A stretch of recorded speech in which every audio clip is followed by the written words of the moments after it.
Well, the Cyclehoop was the first product we designed, and that was from a design competition we entered. And I'm a cyclist myself, and I had my bicycle stolen. And the way they stole it was that they lifted the bike over a signpost and took the bike away. So I thought, how can you make this more secure? And so I came up with an invention called Cyclehoop. It's basically a piece of metal, a hoop that clamps around street posts and it turns them into bicycle racks. It stops thieves lifting the bike off, it makes it easier to park your bike, and it saves the council time and money in installing them.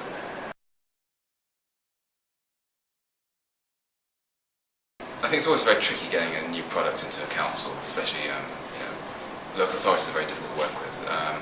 But because there was a real need for this product, there's a real need for cycle parking in London. There's a need to reduce theft. Bicycle theft is a huge problem. So that helped me get the product in. And once they saw that, it was something very simple to install. It saves them time in installing. It saves them money because they'd have to dig up the ground and stick bicycle racks in. They were quite receptive and they were very keen and they supported it. But the trickiest one was getting the first one out on the street. We got this out in 2008, just a small trial, about 50 of them around London. But since then it's kind of rolled on and we've now got about 30 councils that use it across London, in Scotland, Wales, Ireland, so it's slowly spreading out. But the first one was the hardest.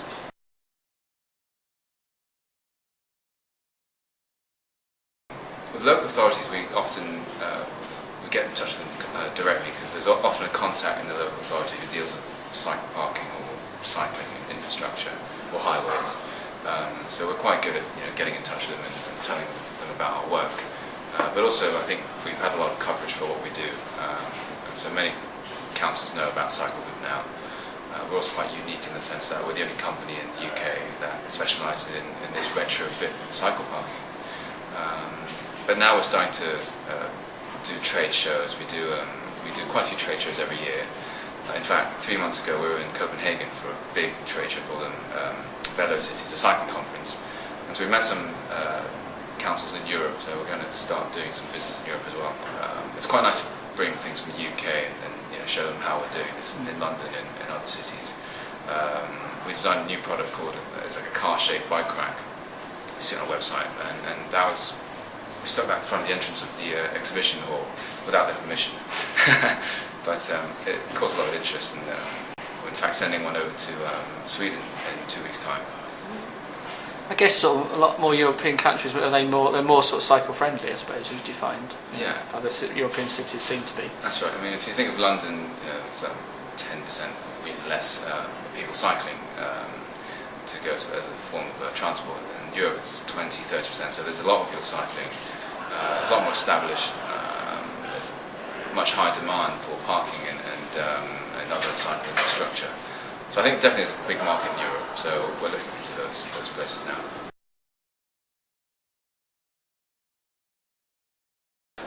I heard about the pitch through the British Library, through other websites on the internet, and at that point I was sort of in the middle to early stages of my business.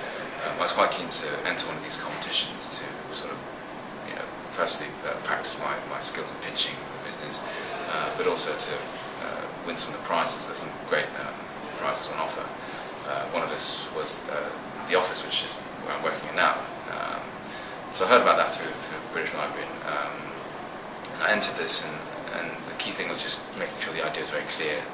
And we had the London heats, that went quite well, and that just led on to the finals, which was good.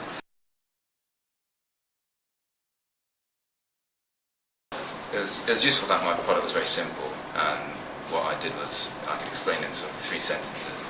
I think many people find it very difficult to explain their business or their idea in a short space of time. And when you're pitching, you have to do that. You have to, get across what you're doing, who the client is, what the customer wants, whether it makes money and things like that. So that helped me, and also the fact that it's out there in the market. I'd already had a few trials. I was in a few councils by then, so I think the judges could see that this was a product which could be turned into a business.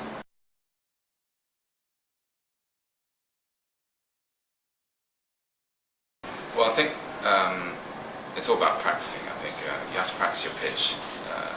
When you're up there on the stage, you've only got a certain amount of time to say what you have to say. You must make sure you get it right. Must be relaxed, of course. When you're up there, don't think of it as anything too complicated. Just try and be natural and say what you want to say.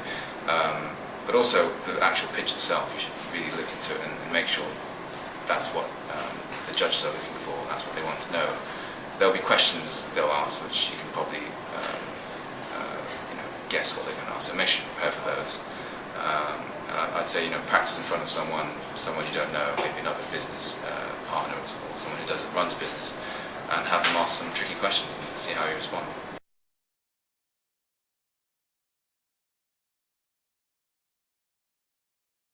Now the final was quite nerve-wracking because you're in front of a few hundred people on a big stage, cameras on you. I think once you've gone through the regional one, then you have a good idea of how it's going to go in the finals. You'll know some of the judges, the questions may be quite similar.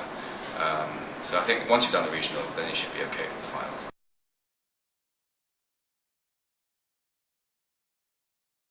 Well, I think being nervous is good because it makes you prepare.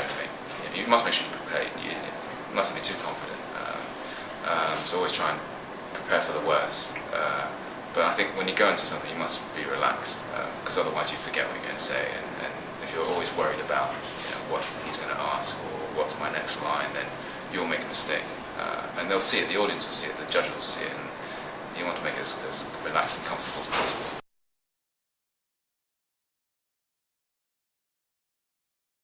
Well, it's been great because when I won the pitch, I was just on the brink of hiring a few people, setting up an office. One of the prizes was the office. So after winning that, we moved into the E-office, which is a great office in London. I went in with my sales guy, and we've been here about 6 months now. So that enabled me to take on more staff.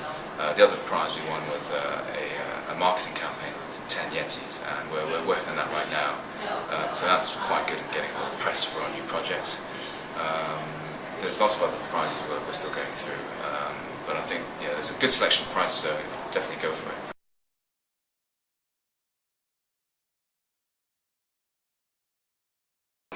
Well, it's as you know, lots happening this summer. There's the Barclays Cycle Hire scheme, so there's 6,000 bikes going to be installed across London next 2 weeks' time, or next week in fact. That's one thing. The other thing is the Cycle Superhighways, which is a scheme launched by TfL. You see these blue cycle lanes, and again they're trying to encourage cycling by creating good infrastructure.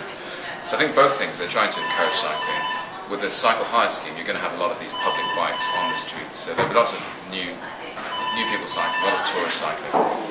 The end effect is that it will hopefully encourage more people to ride bikes, and when there's more people riding bikes, they'll need to park the bike somewhere. So I think there will be a greater demand for what we do. And now there's 6,000 of these bikes everywhere. There's going to be a lot of clutter in the streets, there's going to be a lot more street furniture. And what we do in Cyclehoop is try and reduce the clutter by reusing what's already there. So I think it fits in very well with our business.